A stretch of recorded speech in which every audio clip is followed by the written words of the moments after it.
We've heard a lot about concussions in the media lately, mostly in football players, but really athletes in a lot of sports are at risk. Are concussions as big of a problem in hockey players as they are in football players? I can't tell you percentage-wise, but they're huge, and actually they've been getting better over the years. We've kind of been on the forefront of this type of research for many years, both in the United States and in Canada, because there was a period of time when we were getting so many of these, it was epidemic. The other fact of the matter is that this is a heavy contact sport with people barreling into one another at X amount of miles per hour, and the padding that they use, especially in the head, is not nearly as much as it might be in football. So we've been seeing this stuff a long time. It seems important for coaches and other people who help take care of these players, the players, to be able to recognize a concussion when it happens. What are some of the signs that coaches and parents should look out for? Well, the first thing is that we are becoming more aware of what the signs are.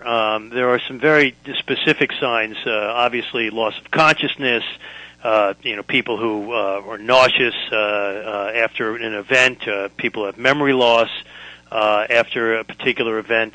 There are a lot of different things, but there is also some anecdotal type of information that you get from a player or from somebody participating in a sport.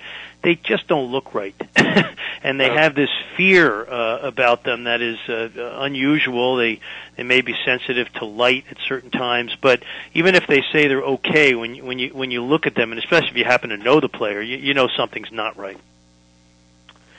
If a player sustains a concussion during the season, what are some of the criteria that you use before you'd send them back to practicing or into a game situation? Well, this is still evolving science. We definitely use obvious criteria for memory, making sure they don't have headaches, etc., making sure they can perform or not get symptomatic after they do some light exercise like biking or a light jog before we'll progress them.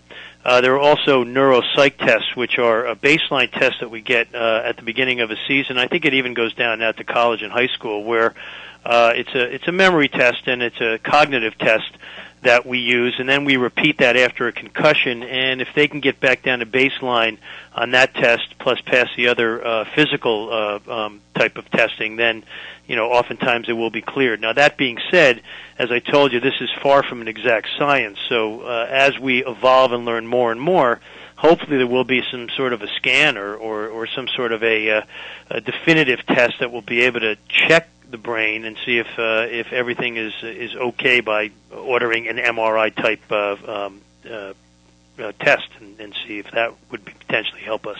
Yeah, that would certainly make it a lot easier.